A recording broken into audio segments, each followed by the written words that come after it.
할렐루야. 네, 우리 2023년 표가 뭐죠? 하나님의 나라로 옮겨진 백성들아, 자기 십자가를 지고 누구를 따르자? 예수님을 따르자.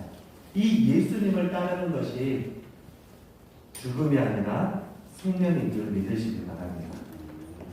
죽음이 아니라 영생인 줄 믿으시길 바랍니다. 우리 저번 주에 설교 주제가 뭐였죠? 아는 친구. 자, 설교 주제. 성찬이. 뭐야? 하나님의 우선순위. 우리 성찬이에게 3달란트 주도록 하겠습니다. 내가 할 땐 안 줬잖아요. 내 마음이지. 자, 지금 던졌어? 우리 이 사무엘에게 마이너스 하면 안 되겠죠? 하나님의 우선순위. 하나님의 우선순위가 누구였어요? 하나님의 우선순위는 나다! 이렇게 외쳤습니다. 왜 하나님의 우선순위가 나예요? 하나님께서 그렇게 표현하셨어요. 확증하셨어요. 누구까지 내어주시면서? 예수님까지, 생명의 그 예수님까지 내어주시면서 사랑을 표현하셨어요. 내가 너 사랑한다. 내 우선순위는 너야. 그래서 너의 우선순위도 누구였으면 해? 라고 이야기하시죠? 하나님이었으면 좋겠어. 라고 이야기하시죠. 그런데 우리의 우선순위가 하나님이 아닌 다른 것들로 채워지게 되면 그게 뭐가 돼요? 네, 우상숭배가 돼요.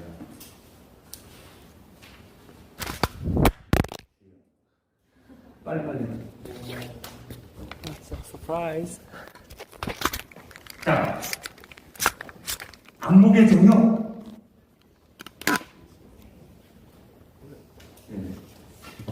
이생의 사랑. 이러한 것들로 가득 채워서 사탄이 우리로 하여금 우선순위를 막 바꾸려고 해요. 하지만 우리는 하나님의 자녀로서 가장 우선순위가 누구와 돼야 돼요? 하나님께서 그렇게 하셨듯이 우리도 우리의 우선순위가 하나님이 되기를 소망합니다. 오늘 말씀의 제목은 무엇인가요? 하나님은 나의 주. 쉽게 말하면 하나님이 나의 주인이십니까? 라고 표현할 수 있습니다. 우리 친구들, 하나님이 여러분들의 주인이신가요? 나 주인을 놔줘. 이렇게 생각하고 있는 우리 친구들이 있나요? 생명을 주시고 호흡할 수 있는 공기를 주시고 온 우주 만물을 창조하셔서 우리가 그 안에서 누릴 수 있도록 살아갈 수 있도록 인도하시는 분이 누구시죠? 하나님이심을 믿으시길 바랍니다. 내가 60만 번이나 이 심장이 펌프질하면서 살 수 있도록 조성하시고 계획하신 분이 누구세요? 하나님이시라는. 이 심장이 갑자기 이렇게 멈추게 되면 살 수 있어요, 없어요? 내가 인생 살기 싫다, 이 심장을 멎어버려라, 이렇게 수술할 수 있어요, 없어요? 없어요. 하나님께서 하나하나 계획하시고 조성하셨기에 우리는 누구로부터 벗어날 수 없어요? 하나님으로부터 벗어날 수 없습니다. 누가 그렇게 만드셨기 때문에? 하나님께서 그렇게 만드셨습니다. 우리의 주인은 그래서 누구시다? 하나님이심을 믿으시길 바랍니다. 그것이 인생의 가장 큰 지혜의 복인 줄 믿으시길 바랍니다. 하나님을 떠나서는 살 수 있다 없다? 없다라는 사실 꼭 기억하시길 바랍니다. 오늘 본문을 보면 어떤 사람이 나옵니다. 어떤 사람이 예수님께 이렇게 묻습니다. 선생님, 내가 무슨 선한 일을 하여야 영생을 얻겠습니까? 영생이 뭐죠? 영원히 살 수 있는 천국으로 갈 수 있겠습니까? 라고 예수님께 질문했습니다. 그래서 예수님이 이렇게 대답하십니다. 선한 일을 내게 묻느냐? 선한 일은 오직 한 분이시래요. 누구? 우리를 창조하시고 우리를 대가시고 만드신 분. 선한 분은 누구? 하나님 한 분이시라고 예수님 말씀하십니다. 내가 생명에 들어가려면 이 선한 일을 선하신 분이 말씀하시는 그 계명을 지켜라라고 이렇게 예수님께서 이 친구에게 말씀합니다. 그 계명을 지켜라. 그 계명이 뭐죠? 살인하지 마, 가늠하지 마, 도둑질하지 마, 거짓 증언하지 마, 내 부모를 공경해라, 내 이웃을 내 자신과 같이 사랑하라 이렇게 말씀합니다. 이게 뭐죠? 십계명. 십계명의 중심 두 기둥이 있습니다. 하나는 누구를 사랑하는 것. 1계명부터 4계명까지는 하나님을 사랑하는 것. 자, 5계명부터 10계명은 누구를 사랑하는 것. 예수님이 말하는 것처럼 내 이웃을 내 자신과 같이 사랑하라. 이것이 하나님께서 주신 지혜요 계명이라는 것입니다. 그래서 이 계명을 지켜라라고 말해요. 그랬더니 그 청년이 이렇게 말합니다. 이 모든 것을 내가 지켰사온데 아직도 무엇이 부족합니까? 라고 예수님께 묻습니다. 이 사람은 하나님을 아는 사람이에요, 모르는 사람. 내가 하나님이 명령한 계명을 지켰기 때문에 아는 사람이에요, 모르는 사람이에요. 아는 사람. 그래서 내가 이 모든 것을 지켰사온데 내가 무엇이 부족합니까? 나는 당연히 그러면 영원히 살 수 있겠죠? 라고 누구에게 대묻고 있어요? 예수님께 대묻고 있어요. 자, 예수님께서 이르시되 내가 온전하고자 할진대 가서 내 소유를 팔아 가난한 자들에게 주라. 그리하면 하늘에서 보화가 내게 있으리라. 그리고 와서 나를 따르라. 이렇게 말씀하십니다. 덜컹. 자, 문제가 생겼습니다. 이 청년은 하나님을 아는 사람입니다. 그리고 하나님이 명령한 계명을 힘써 지키는 사람이었어요. 그리고 예수님께서 대차 묻습니다. 너희가 이 계명들을 지켰니? 이 계명을 지켰으면 분명히 질서의 하나님께서는 이 계명들을 통하여서 뭐 하기를 원하세요? 열매 맺기를 원하세요. 당연히 생명력 있는 하나님은 생명력 있는 예수님을 열매로 뭐 하라고 말씀하세요? 알라라고 말씀하십니다. 그런데 예수님께서 이 청년에게 이제 그 열매를 확인하려고 합니다. 뭐라고 이야기하시죠? 이 청년이 좀 있는 청년이었나 봐요. 그래서 내 소유를 팔아 누구에게 줘라? 가난한 사람에게 주라. 그리고 뭐 해라? 나를 따르라. 이렇게 말씀하시고 계십니다. 이 청년이 갑자기 근심하게 됩니다. 그리고 예수님 따라야 합니다.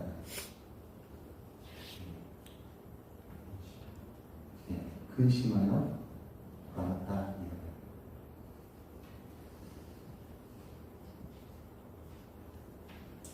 이 말씀을 보면 물질이 필요 없다는 이야기가 아닙니다.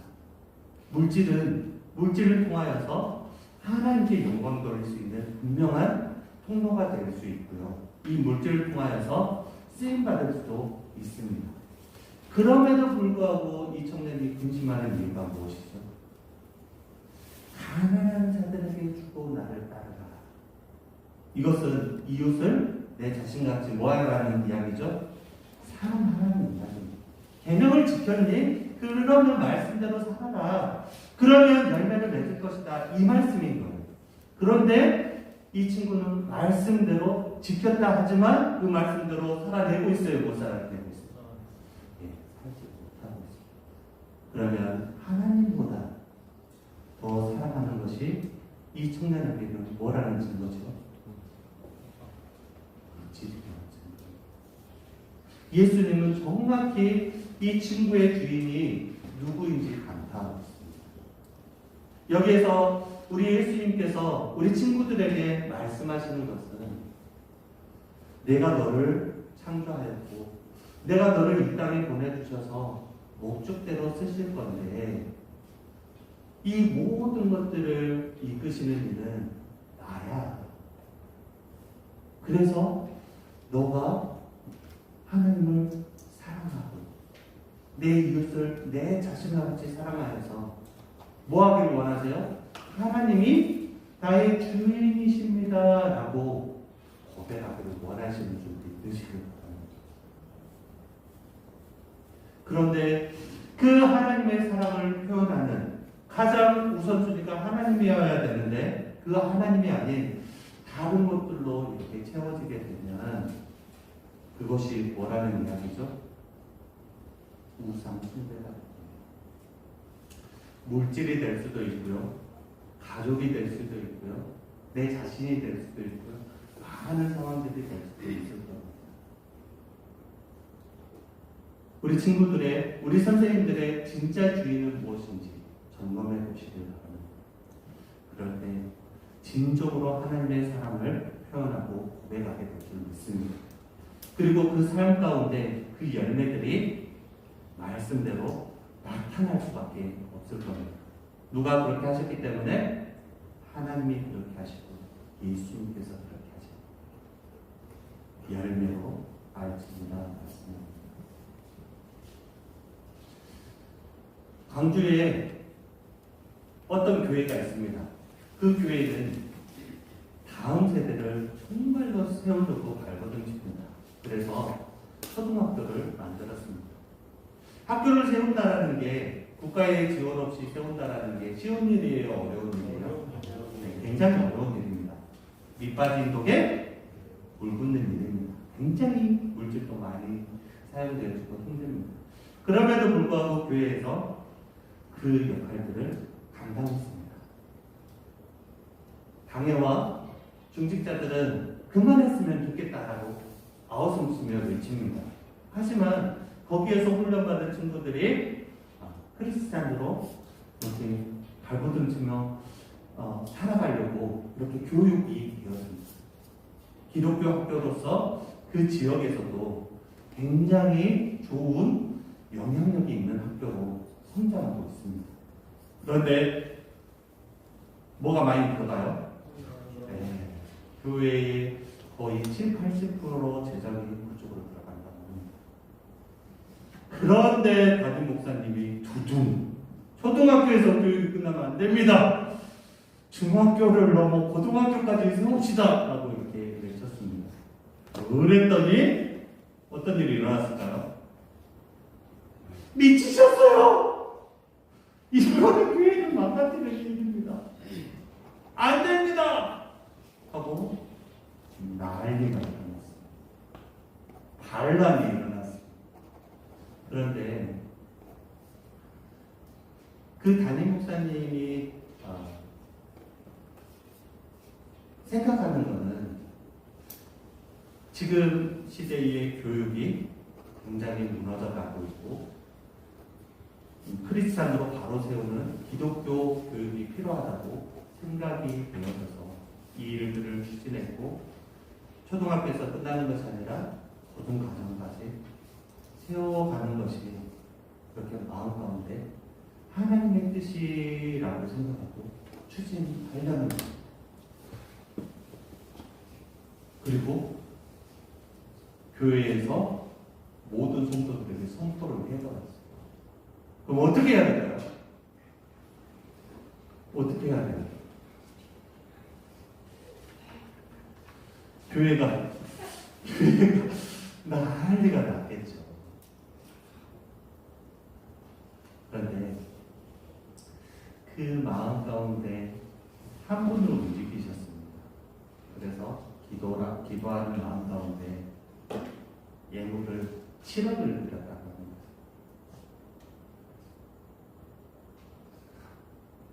이 고등학교, 중학교 세우는데 이것을 사용하였으면 좋겠습니다. 7억이 작은 돈이에요? 큰 돈이에요? 사무엘아 7억 줄게. 아싸, 나 뭐 하지? 뭐 할래? 저요? 어.